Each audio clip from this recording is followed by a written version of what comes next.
Good morning and welcome back. Today I thought I would talk you guys through some of the books I have been reading lately.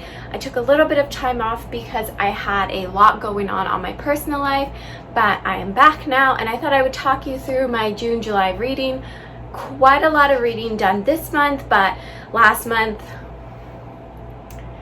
not so much. June was a sluggish month for me, to say the least. So let's talk about it. So for the month of June, I read 6 books. Not great, but it's where we are. So the first thing I read was Truly Devious by Maureen Johnson. This is I would qualify it as a teen dark academia thriller. It was good. I enjoyed it. I thought the writing style was really fun. I hadn't read something like this in quite a while, so I really breezed past it. Next, I read The Poppy Wars. So let me be the first to say I absolutely loved this book. On that same vein, it's devastated me. I finished this in June and I still haven't been able to pick up the Dragon Republic, which is the second in the trilogy. I don't have much else to say before that. The contrast between the academia setting and the war setting, we get to see kids being kids, really.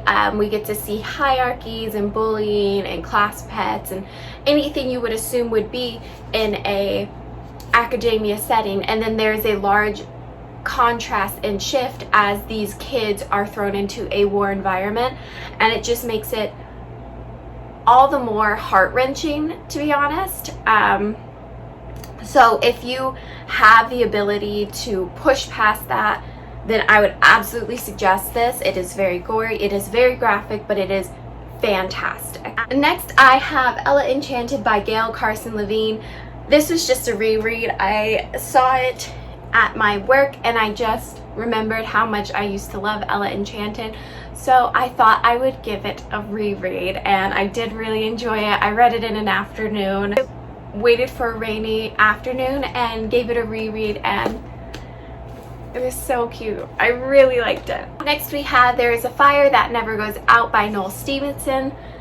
It was really good. I enjoyed it. It was a memoir in photographs. It deals with sexuality. It deals with identity. It's really, really great. It deals with mental health. It's really amazing. Then we have The Boyfriend Project by Farah Roshan. I tried to look up how each author's name is pronounced before the video, but I really couldn't find a consistent way in which to pronounce the last name, so I really do apologize. I try and do my due work, but if you know how to pronounce it, you can always let me know. I am more than willing to acknowledge I am not the best for name pronunciations, but I really do try my best. So, The Boyfriend Project. Let me start off by saying romance isn't where I lean. This was about a trio of girls that are all played by the same guy. They meet in that way and decide to wear off guys for a year, focus on their careers, focus on their lives, and I was all about it. The first 40 pages are what I enjoyed about the book. And then the romance really heats up and takes a turn and all of that, and that's kind of where I quit, which is funny because it is a romance, so I understand if people are watching this video kind of frustrated, but I couldn't help it. The female characters in this, I thought they were dynamic, I thought they were interesting and funny, and the friendship between them was amazing. And then the male protagonist is introduced and I sort of just lost interest past that. But if you aren't like me and you're normal and you like a good romance and you like I would call it quite a sweet romance, a little bit spicy but pretty sweet, then I really do think you would enjoy this. I will say I am trying to get more into romance. I know there has to be a section for me, so I'm still looking. And the last book I read in the month of June was The Bookish Life of Nina Hill. I don't have much to say about this one. It was fine, I enjoyed it, but in terms of a contemporary fiction, that's really where I laid. It was fine. And that's basically that for the month of June. July, on the other hand. So in the month of July, I read 14 books. I did participate in the reading rush and I uploaded a couple of vlogs, but ultimately where the discussion was going for the reading rush, I wasn't super comfortable continuing on and adding to. The first point being, I didn't feel like I had much to add to the discussion around the book club that wasn't already being put out there. I didn't have a nuanced opinion. And then the other side of it was, because of that, I didn't feel super comfortable lending my support to the event. Although I did continue to watch creators reading rush vlogs, I personally, because I think it's important to support a community and continue the dialogue, and I did see a lot of that happening within the vlogs, but I personally didn't feel comfortable continuing to participate in an event that I didn't agree with where it was going. I hope that makes sense. So now we're gonna get into the month of July. I read 3 ebooks. I read The Farm by Joanne Ramos. And then There Were None by Agatha Christie, and I read The Royal We by I can't remember who, because I'm really trying to block that out. The Farm, I was absolutely surprised. I didn't know a lot going in. I just knew that a lot of people I respected loved it, and boy were they on the money. I think it's to the benefit of the reader if you go in a little bit blind. So I'm not going to say too much on it. It's a very smart novel. And that's all I'm going to say about it. And then There Were None by Agatha Christie. I enjoyed. It was a reread, so I don't have much to say about that either. But I am planning on watching, I believe there's a BBC special out about it now. Not about the book, but it's a readaptation. So I think I'm going to watch that. Or maybe it's on Amazon, which I don't have, because we don't stand Jeff Bezos in this house. So I'm gonna move on to the physical books that I've read.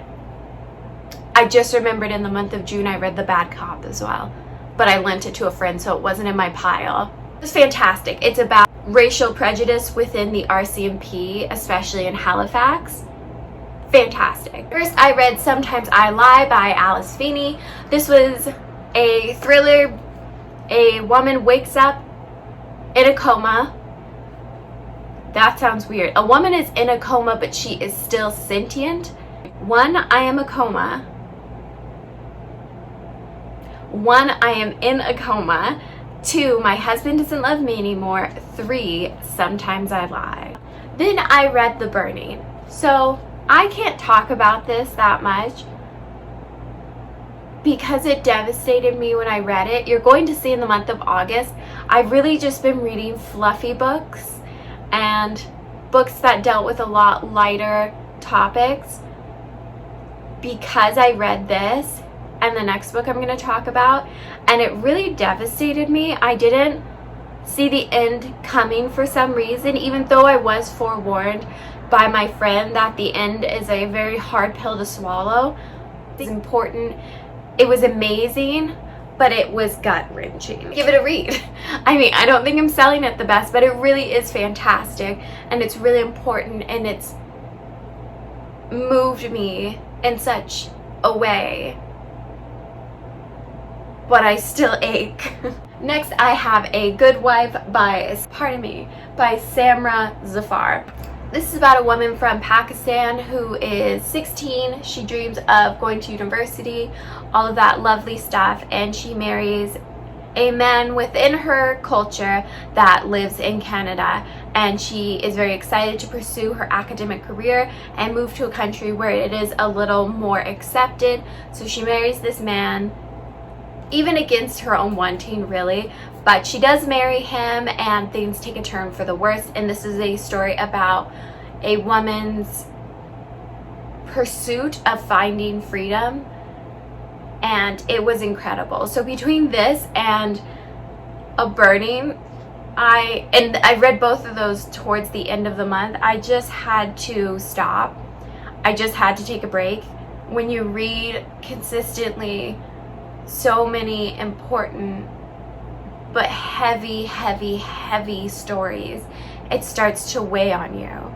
And by the time I finished the month of July, I felt so heavy. I'm already getting emotional. Next, I read Miracle Creek by Angie Kim. This was really great.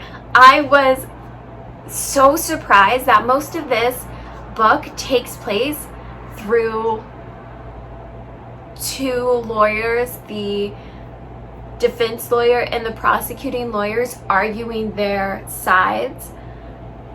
And I was so happy with the turnout. It was thrilling in a way that as I was reading it, I had to look up the author because I knew there was no way she wasn't involved in the legal field in some way.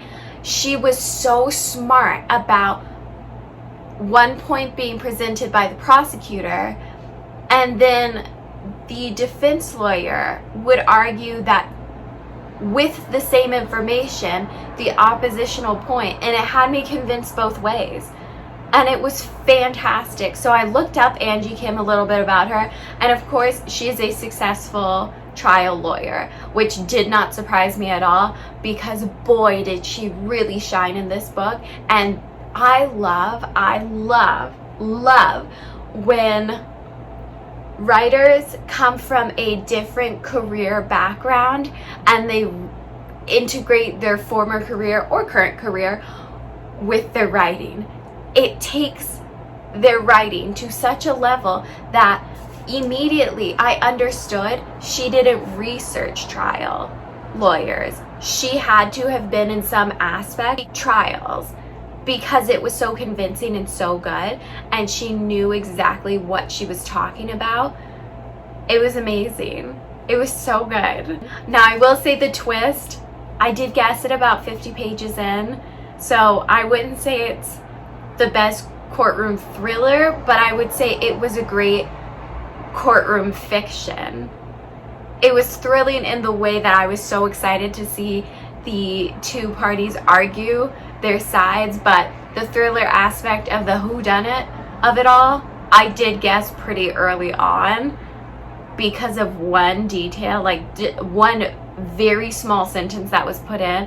I was like, oh, this person did it. And it did turn out that was the case. So I really wasn't disappointed though. I was okay that I had guessed the ending because I was more interested in what the author was doing with the story and the narration and the courtroom than I was with the whodunit. I could take or leave that aspect. I'm trying to power through this before the world really wakes up and cars get going. So next I read Starsight by Brandon Sanderson. This is the sequel to Skyward, and I think this is the first time in my channel that I'm going to say not my favorite. I didn't really enjoy it. I really liked Skyward, so I thought I was turning over a new leaf for science fiction. I don't think so. I don't know. I don't think so. I didn't really like it. Well, I shouldn't say that. I finished it no problem, but I didn't fly through it like I normally would a Sanderson book. There was bits that I struggled with. There was bits that I struggled to care. The writing style was good. The characters were good. But ultimately, I do fall into the camp that I enjoyed the first more. And I don't know that I'll continue on with this series. It was fine. I don't want people to think I didn't enjoy myself. I read this during the reading rush, so I started early on with it. And it was fine. It's not as if I was pulling out my hair trying to finish, or I came close to DNFing, because that's not the case. At no point while I was reading this did I think I may not finish it. I knew I would finish it. I just I wasn't over the moon like I normally am with all of his writing. Next I have Shut Up Your Pretty Stories by T. Muntanji. Again, this is a author. I really couldn't find the pronunciation for his or her name. Anyways, she's a Canadian writer. She's fantastic. This has to be one of the more interesting books I've read all year, because it was one of the most peculiar and interesting narrations. Next we have The Vanishing Stairs by Maureen Johnson, book 2 in the Truly Devious trilogy. I enjoyed it. I really enjoyed the ending. This one was a little bit slower paced for me. I read it on my vacation and I did really enjoy it, but I enjoyed the ending more.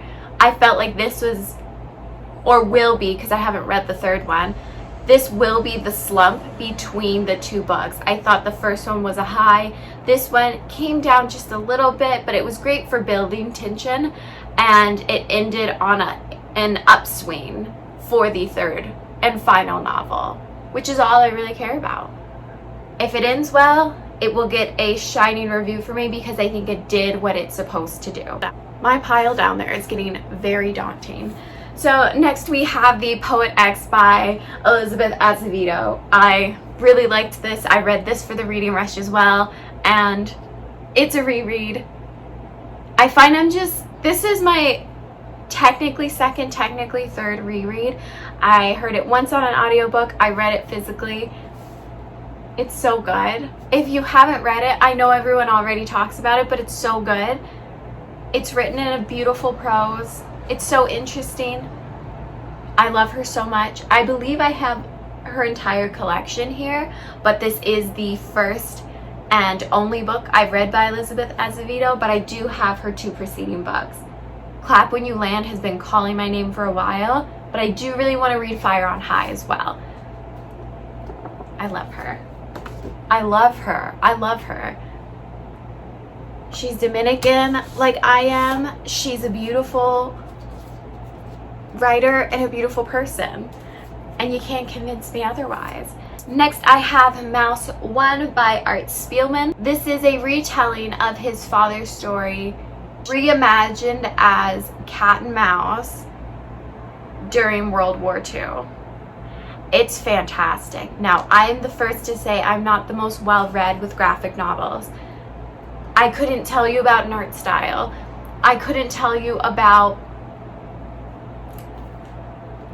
the language or the narration for this graphic novel because I don't know enough. But what I can tell you is, as someone who doesn't read graphic novels a ton, I couldn't put this down. I thought it was beautiful. I thought it was told in a beautiful way. I thought the dynamic between him as an interviewer with his father and him as a son was so powerful. I felt so many things for the father and for the son, and I just wish I could speak to both of them. Next, I read The Vanishing Half by Britt Benet. I really enjoyed this one. I know people have been talking everyone's ear off about it, and I'm probably going to do the same. Being made into a TV show, I believe. I don't know that I'll watch the TV show, but I really enjoyed the book. I really enjoyed the book. I cried. Let's be honest. Let's put it out there. I cried. It was amazing. It was great.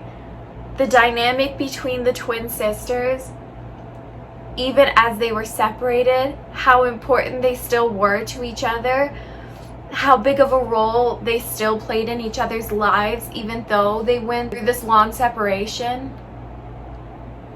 was just amazing.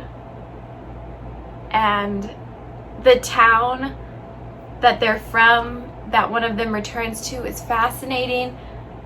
The daughters of these sisters are both really great characters. I really can't say anything I didn't like about this book. I think the author did such a good job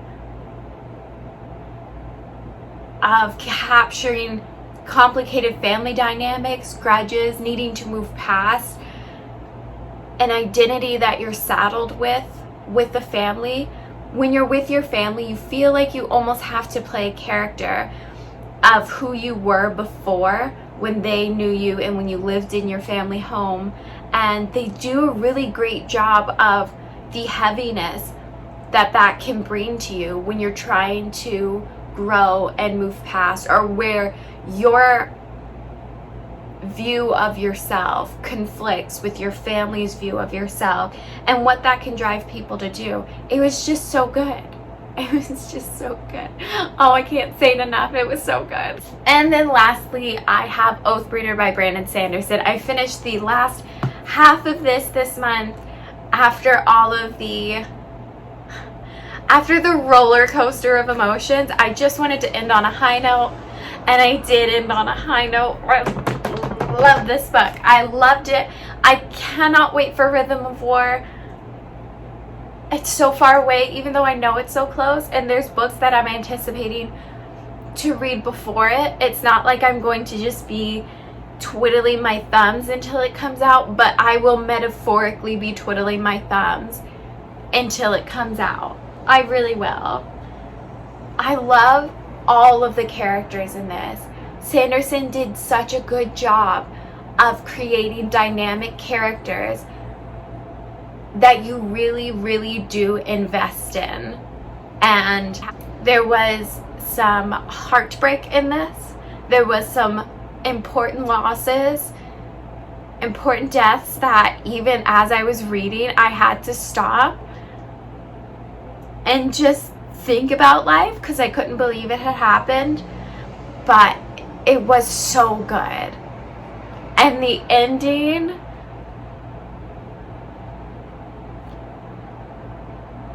thank you so much for watching. I am going to make videos weekly now, just until I can sort of